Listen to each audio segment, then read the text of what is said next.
नमस्कार साथियों। दिल्ली के all India institute of medical science ने यानी एम्स ने एक बेटा अपनी मां को लेकर के वहां गया और उनके दाएं कंधे की हड्डियां टूट गई थी। डॉक्टर्स ने कहा कि एमआरआई करानी पड़ेगी। एमआरआई कराने के लिए बेटे ने जब प्रिस्क्रिप्शन लेकर के वो लड़का अपनी मां को लेकर के उसके पास गया तो उन्होंने उस पर तारीख लिख दी 2 फरवरी 2026। और उसके बाद उस लड़के को लगा कि गलती से ऐसा लिखा गया तो उसने पूछा कि आपने 2026 लिख दिया। तो जो वहां व्यक्ति बैठे हुए थे, जो शख्स बैठे हुए थे, जो तारीख दे रहे थे, उन्होंने कहा जी नहीं, इतनी भीड़ है कि आपका नंबर 2026 के फरवरी महीने में ही आएगा, उससे पहले नहीं आएगा। एलएनजेपी के एमआरआई हो, अल्ट्रासाउंड हो या फिर सीटी स्कैन हो, 5 महीने से पहले तारीख आपको मिल ही नहीं पा रही है क्योंकि मशीन बहुत कम है। ये दिल्ली के भीतर की स्थितियां हैं।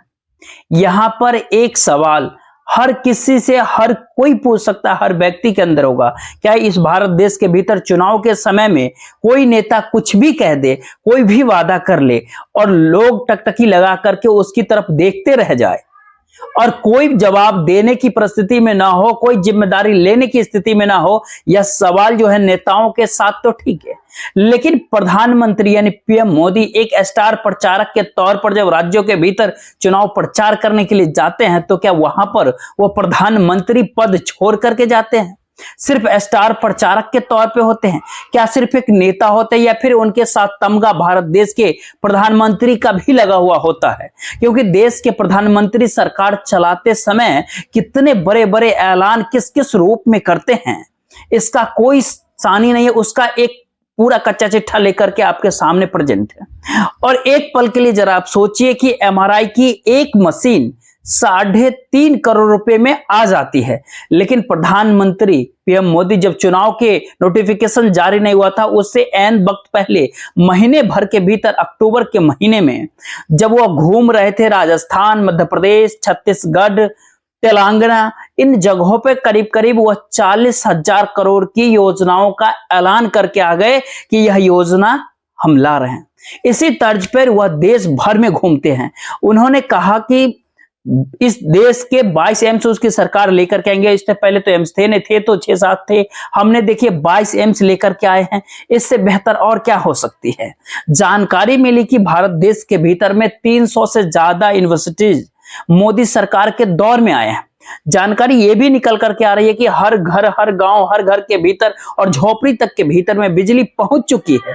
जानकारी यह भी निकल करके आई कि पक्का घर जो टारगेट लेकर के 2022 तक चले थे वो 2024 में पूरा हो जाएगा। वादा 2022 का ही किया गया था, इसीलिए आप इंतजार कीजिए, हर किसी को पक्का घर अपना होगा। नल से जल, स्वच्छ पानी भी आपके दरवाजे पर पहुंच जाएगा, आप चिंता मत कीजिए। और ये काम काफी तेजी से चल रहा है। सारी बातें तो प्रधानमंत्री पीएम मोदी ने ही कह दिया। तो यही बात प्रधानमंत्री कहने के लिए राज्यों में चुनाव प्रचार भी करते हैं, जो अपने उपलब्धियों का पूरा खाका तमगा रखते हैं। तो क्यों नहीं आज उसी के ऊपर उसी दस्तावेज को पढ़ा जाए और समझा जाए और जानकारी ली जाए कि जब देश के प्रधानमंत्री प्रधान सेवक रहते हुए स्टार प्रचारक और स्टार प्रचारक रहते हुए एक नेता के तौर पर जब जाते हैं, पहुंचते हैं, जिन बातों का जिक्र करते हैं, उन बातों और बातों के पीछे जो क्या क्या होता है खेल, हमको लगता है जरा आपको एक एक बात आपके सामने रखना चाहिए, इसलिए भी सुनना चाहिए क्योंकि देश के वित्त मंत्रालय ने तमाम मंत्रालयों को चिट्ठी लिखा कि आपके पास जो पैसा अपने अपने पास बचा हुआ उनकी जानकारी आप दीजिए, क्योंकि आप चुनावी वर्ष आ गया है। जो बचा हुआ पैसा होगा उन पैसों का उपयोग अब हम दूसरी जगह पे करेंगे। और दूसरी जगह का मतलब बिल्कुल साफ होता है कि उन क्षेत्रों में जहां से वो वोट आ सकते हैं। यह ग्रामीण रोजगार का चाहे क्षेत्र हो, चाहे एमएसएमई का क्षेत्र हो, हम तय करेंगे अपना अपना डिपार्टमेंट का बचा हुआ पैसा। आप जानकारी दीजिए वित्त मंत्रालय को, हम एक बजट बनाएंगे इलेक्शन से पहले और केंद्र सरकार इसमें सब कुछ दिसंबर से पहले हो जाना है, क्योंकि 3 दिसंबर के बाद तो इस देश की राजनीतिक परिस्थितियां बदल ही जाएगी। तो आइए जरा एक एक फहरिस्त को देखें और पलटे और आपसे शुरुआत करते हैं। एम्स का जिक्र हम शुरुआत में किए तो हमको लगता है बात एम्स से ही शुरुआत करें, क्योंकि अनुभव नाम के व्यक्ति ने अपनी मां को हड्डी रोग विशेषज्ञ से एम्स के भीतर दिखाया और जब उसने कहा कि आपको एमआरआई करानी पड़ेगी और एमआरआई की तारीख मिली 2 फरवरी 2026, जो हम शुरुआत में आपसे जिक्र किए। मयूर विहार में रहते हैं दिल्ली के अंदर, ये मेडिसिन डिपार्टमेंट गए, उनको कहा गया अल्ट्रासाउंड कराइए, इनको तारीख मिल गई 3 फरवरी 2025, अल्ट्रासाउंड की तारीख। दिल्ली के सबसे बड़ा सरकारी अस्पताल एनएमजीएम 5 महीने इंतजार करना पड़ता है डायग्नोस्टिक कराने के लिए, उसके खास तौर पे सिटी स्कैन, एमआरआई, अल्ट्रासाउंड, क्योंकि एमआरआई की मशीन सिर्फ एक है एलएनजेपी के अंदर, 9 अल्ट्रासाउंड है, 2 गायनेकोलॉजी डिपार्टमेंट है, बाकी साथ में आईसी भी चलाना है और पूरे अस्पताल को भी चलाना रहता है। 3 सिटी स्कैन का मशीन है, और वहां हर दिन जो वहां पे लोग आते हैं वो करीब हजारों के तादाद में पेशेंट आते हैं। खुद सरकार ये डाटा बताती है, कहती है 60,000 मरीज हर दिन ओपीडी में आता है, 1,600 तो भर्ती हर दिन हो जाते हैं। तो यहाँ पे सवाल उठता है कि इतनी मशीन कितनी कॉस्टली है, जब देश भर के भीतर जब पीएम मोदी प्रधानमंत्री जब हजारों करोड़ की योजनाओं का जब ऐलान कर देते हैं, एम्स को लेकर के सरकार कहती है, बताती है कि हमने देश भर में 22 एम्स खोल दिए। एजुकेशन का क्षेत्र हो, किसी भी सेक्टर में, किसी भी एरिया में आप चले जाइए इस देश के भीतर में, तो एमआरआई की जो मशीन, एक मशीन करीब करीब 90 लाख, यानी बहुत सस्ती होती है। 3.5 करोड़ की मशीन से इससे अच्छी मशीन होती है। जो 3.5 करोड़ की मशीन हो, क्या सरकार खरीद पाने की स्थिति में नहीं है? जी नहीं है, एम्स के भीतर नहीं है खरीद पाने की स्थिति में, एलएनजेपी में भी नहीं है। 3.5 लाख से 24 लाख तक के बीच में अल्ट्रासाउंड की मशीन मिल जाती है। सबसे कॉस्टली मशीन इस समय में एक सुपर ब्रांड के आते हैं जो 50 लाख में मिलती है, लेकिन उसे भी खरीद पाने की स्थिति में बजट नहीं है। 80 लाख से 4 करोड़ के बीच में सिटी स्कैन मिलता है, लेकिन खरीद पाने की स्थिति में नहीं है।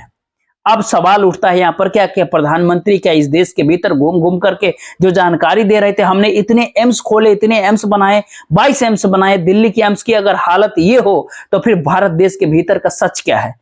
हमको लगता है जरा इसको भी समझने के लिए एक बात और समझिए कि तमाम जो एम्स जिस जिस शहर के भीतर है, जिस जिस राज्य के भीतर है, वहां से जो जानकारी निकल करके आती है और पूरी रिपोर्ट जो बनती है, जो ओपीडी या फिर आईपीडी, आईपीडी का मतलब होता है अस्पताल के भीतर के तमाम डिपार्टमेंट्स में मरीजों को भर्ती किया जा सकता है या फिर नहीं किया जा सकता है। अगर किया जा सकता है तो उसका मतलब होता है कि अस्पताल पूरे तरीके से चल रहा है, क्योंकि 24/7 अस्पताल को चलना होगा, लेकिन नहीं चल रहा तो इसका मतलब है कि कुछ ही ब्रांच में आईपीडी काम कर रही है। जो दिहाड़ी मजदूर आते हैं या फिर मुफलिसी लोग आते हैं, वो ओपीडी में जाते हैं, ओपीडी के ऊपर जो काम कर रहा है, 2-3 जगहों पर जो भी कर, आईपीडी बहुत जगहों पर काम नहीं कर रहा है, कुछ जगहों पे कर भी रहा होगा आईपीडी, तो उसका एक डाटा जो निकल कर आता है, जो भोपाल, भुवनेश्वर, जो जोधपुर, पटना, रायपुर और ऋषिकेश का जो एम्स है वो ठीक तरीके से चल रहे हैं, ओपीडी और आईपीडी दोनों। लेकिन रायबरेली, रेवाड़ी, इन जगहों पे अभी जो है काम शुरुआत भी नहीं हुआ। एम्स का जो प्राइम मिनिस्टर करते हैं, पीएम मोदी करते हैं, यहाँ पर सवाल होता है कि कहां कहां आईपीडी पूरे तरीके से काम नहीं कर रहा है। इसकी जब पूरी फहरिस्त देखिएगा आप, तो आपको हैरानी की बात होगी कि ये देवघर, बिलासपुर, गुवाहाटी, भटिंडा, गोरखपुर, मंगलागिरी, इन तमाम जगहों पर आईपीडी पूरे तरीके से काम कर ही नहीं रहा है, और नागपुर और इसमें लिमिटेड ओपीडी काम कर रही है। यानी ओपीडी की पूरी तरीके से भी काम नहीं कर रही है। इस भारत देश के एम्स की ये बेसिक स्थिति है जो उभर करके निकल करके डाटा सामने आ रहा है। ये स्थिति गुजरात के राजकोट वाले एम्स को लेकर के भी है। अब यहाँ पर बहुत बड़ा सवाल होता है, क्या प्रधानमंत्री जो लगातार जिक्र किया करते हैं, क्या भारत देश के भीतर क्या इलाज तक की व्यवस्था सही से नहीं है? इलाज किस रूप में होगा? इलाज से पहले जरा आप बेसिक लाइन पे आइए। हर परिवार को पक्का घर दे दिया जाएगा, 2015 में जिक्र था 2022 तक हो जाएगा। अब तारीख बनाई गई और 2024 कर दिया गया इसे। ये बात कहने से काम नहीं चलेगा। घर बनाने थे 2,95,00,000, घर बने 1,75,00,000, आवंटित जो हुए वो 90 लाख से 1,10,00,000 के बीच का कोई आंकड़ा पड़ता है जो चल रहा है। यानी जितने बनने थे उसके करीब करीब 33% या फिर 33-35% तक की जो अभी तक जो बन पाया है। 2015 से शुरुआत था, 2023 चल रहा है, अभी समाप्त होने वाला, 2022 में पूरा होना था। पीएम मोदी ने कई मौकों पर यह बात का जिक्र किया। दूसरी स्थिति, हर घर में 24 घंटे बिजली, ये जिक्र तो बार बार किया जाता है, लेकिन जानकारी निकल के आई कि मध्य प्रदेश, राजस्थान में ही सैकड़ों ऐसे गांव हैं जहां पर बिजली अभी तक नहीं पहुंची। और तो और जो मुश्किल हालात तो ये है, जो इन घरों के भीतर जब बिजली पहुंच जानी चाहिए या नहीं जानी चाहिए, इस पर केंद्र सरकार की एक रिपोर्ट बहुत शानदार है, वो भी राजस्थान के भीतर। उनका ये कहना था केंद्र सरकार का कि देख लीजिए आप, 2.5 लाख घरों के भीतर बिजली कनेक्शन नहीं है। ये जिक्र हम पिछले साल 2022-23 का जो ये था उसका जिक्र करें। एक बजट यानी जो बना, जो केंद्र सरकार कहना जो 40% राज्य सरकार देती है और 60% हम देते हैं, कुल मिलाकर के 1022 करोड़ का ये बजट था। लेकिन राज्य सरकार रुचि दिखाई नहीं तो ये लैप्स कर गया ये बजट। कमोबेश यही स्थिति है मध्य प्रदेश के भीतर सैकड़ों गांव की ही जहां पर बिजली अभी तक नहीं पहुंची है। तो ऐसे में जो वादा किया जा रहा था उसका मतलब क्या होता है? अगर विद्युतीकरण योजना के तहत, अगर पहले राजीव गांधी ग्रामीण विद्युतीकरण, फिर दीनदयाल उपाध्याय ग्रामीण विद्युतीकरण योजना, या फिर ये एक और प्लान है 12th प्लान जो 1246 करोड़ का, जो फिर सौभाग्य योजना आई, फिर ये भी 1000 करोड़ से ज्यादा का था। फिर आरपीडीआरपी आया, आईपीडीपी आया, उसमें भी हजारों करोड़ का जिक्र किया गया था। लेकिन घरों में बिजली अब तक नहीं पहुंची। और बड़ी महत्वपूर्ण बात है ये कि जब जिस गांव में 10% घरों में बिजली अगर पहुंच जाए, विद्युत विभाग कहता है विद्युतीकरण हो गया, और आंकड़े निकल करके जब सामने आता है कि लाखों घर ऐसे गांव दर गांव ऐसे छूट गए भारत देश के भीतर जहां पर विद्युतीकरण सही ढंग से नहीं पहुंचे। तो हम आपके साथ अस्पताल की बात की, बिजली का जिक्र किया और पक्के मकान की बात की। और एक चौथी स्थिति में आप देखिएगा भारत देश की स्थिति, भारत देश में पानी की जो स्थिति, जिस राज्यों में नल से जल का कार्यक्रम शुरू हो गया, उन राज्यों के भीतर जरा आप कहती है कि वहां काम सिर्फ 22% ही हुआ है। 4 राज्य है जहां 22% काम हुआ, बाकी देश के दूसरे हिस्सों में कब काम होगा ये कहना इसलिए भी थोड़ा सा मुश्किल हो जाता है कि ये योजना वर्ल्ड बैंक से जुड़ा हुआ और वर्ल्ड बैंक का पैसा इसमें लगा हुआ है और इसी के जरिए चीजें चलती है। लेकिन गाहे बगाहे कई मौकों पर आपने पीएम मोदी को जरूर सुना होगा। तो पानी है, बिजली है, और बिजली के साथ साथ घर का भी, पक्का मकान का भी जिक्र हम किए। अब लगता है क्या किसानों का भी जिक्र करना चाहिए, क्योंकि चुनाव में सिर्फ और सिर्फ किसान ही तो रेंग रहे हैं। किसानों की आय दुगुनी होगी, वो तो बहुत पुराना जुमला है जो 2017 के भीतर आए थे, 2022 तक वो घूमा। होते होते अब आगे क्या हो गया, होते होते ऐसी हो गई इस देश के भीतर में कि जो फूड सब्सिडी जो थी, जो गरीबी उससे बढ़ गई, मुफलिसी बढ़ गई। लेकिन जैसे ही सेंसस भारत देश का ले आएंगे वो और ज्यादा बढ़ जाएगा और गरीबी का सामना करना पड़ेगा।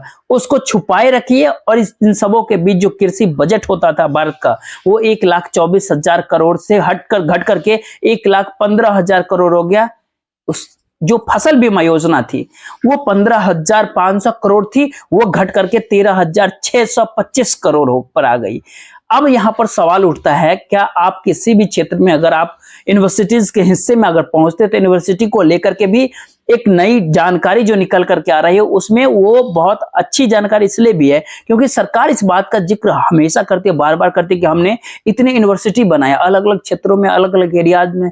2014 के भीतर जो आज की 1043 यूनिवर्सिटी आज की तारीख में, जब जानकारी अधिकारियों और मिनिस्टर की से जब पता चला तो 945 यूनिवर्सिटी ही काम कर रही है अभी। ये तो पहला स्टेज होता है।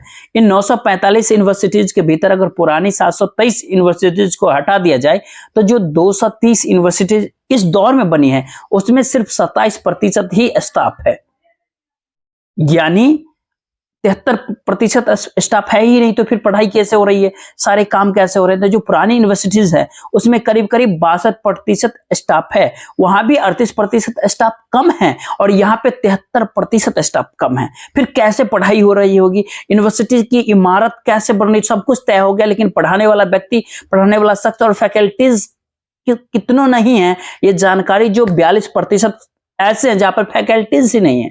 तो फिर पढ़ाएगा कौन? ये भी कैसे यूनिवर्सिटी चल रहा है, अब स्कूल चल रहा है, सबको पढ़ा के चल जाएगा, कौन टीचर आएगा? अब यहाँ पे सवाल उठते हैं आईआईटी का। क्या 16 आईआईटी से 23 आईआईटी पे पहुंच के प्रधानमंत्री कई बार जिक्र किए, यहाँ पे 32% सीट खाली पड़ी हुई है पढ़ाने वालों की, फैकल्टीज का काम होता है कि आपको जाकर के पढ़ाना है। ट्रिपल आईटीज उसमें करीब करीब 39% सीटें खाली मिलेगा। आईआईएम इसमें करीब करीब 45% सीटें, भर्तियां जो है वो रुकी हुई है, 13 से 20 तक पहुंचे हैं। लेकिन किसी तरह से एम्स का जब जिक्र आपके साथ किए तो वहां पे 7 से 22 क्या स्थिति है?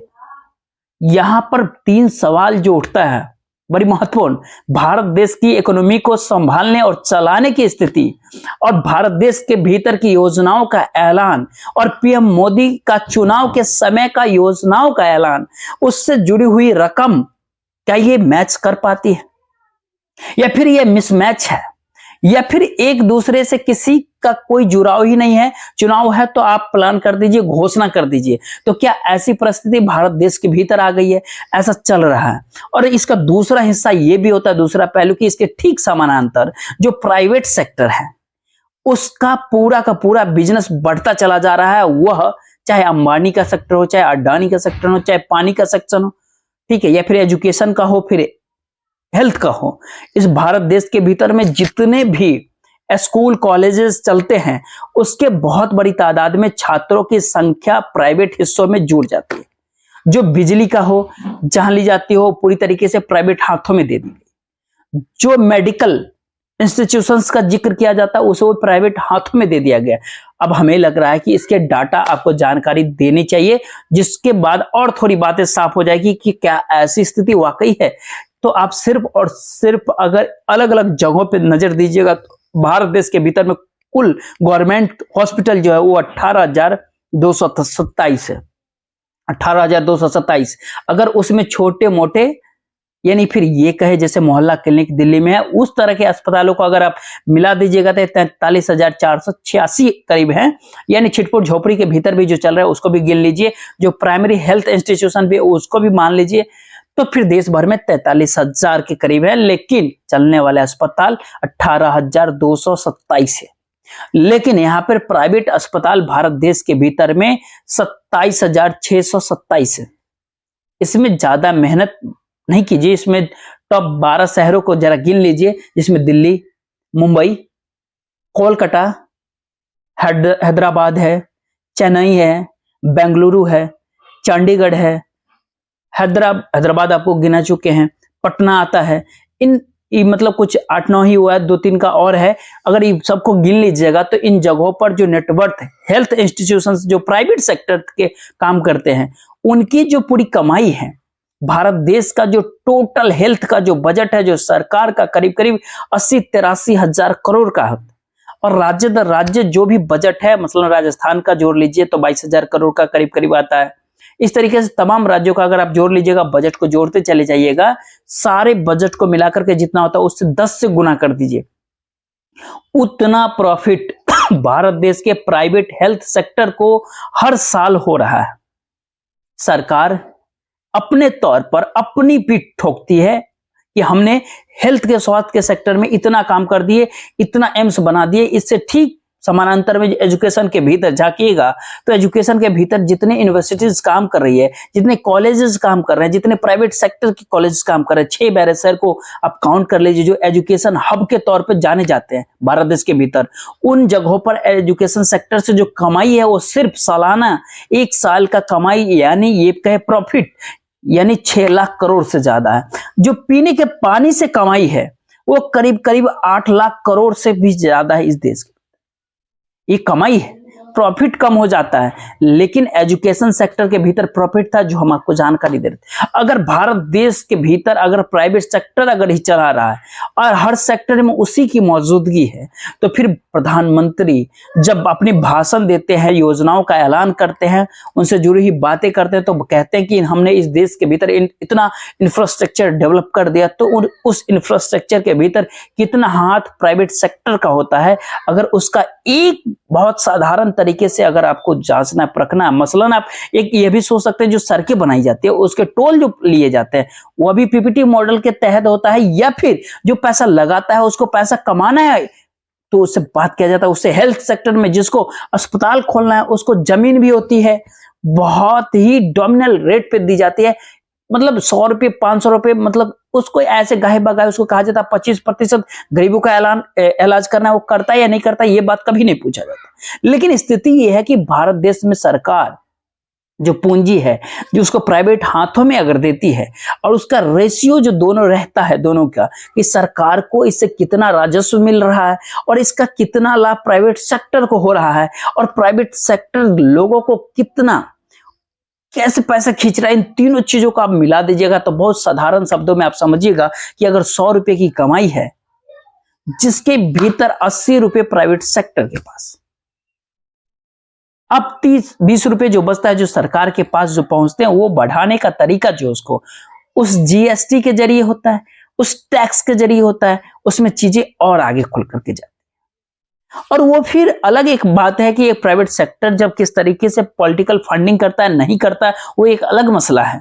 लेकिन आखिर के जो बहुत सवाल, बड़े सवाल उठते हैं, वो जो सवाल है, पहला सवाल आप सुनिए कि भारत देश को प्राइवेट हाथों में दिया जा रहा है और एम्स जैसे अस्पताल जिसके भीतर 3 करोड़ 3.5 करोड़ की एमआरआई मशीन तक ना हो, अगर है तो कम पड़ गई पेशेंट के सामने, मरीजों के सामने, उसको हम जुगाड़ कर पाने की स्थिति में नहीं है। हमारा ध्यान लगातार जो है योजनाओं के ऐलान पर है। तो ये सवाल होता है, बड़ा सवाल होता है। जो दूसरा अगला सवाल होता है, जो बेसिक स्ट्रक्चर होता है, जो हेल्थ का, एजुकेशन का, पानी का, बिजली का और पक्का मकान का, ये सारी चीजों के वादे जो सरकार करती आई है, उसके जरिए अगर कहीं 10 गुना ज्यादा लाभ अगर उन्हीं क्षेत्रों में प्राइवेट सेक्टर अगर कर रहा हो, तो फिर सवाल उठता है क्या सरकार का होने का मतलब क्या होता है।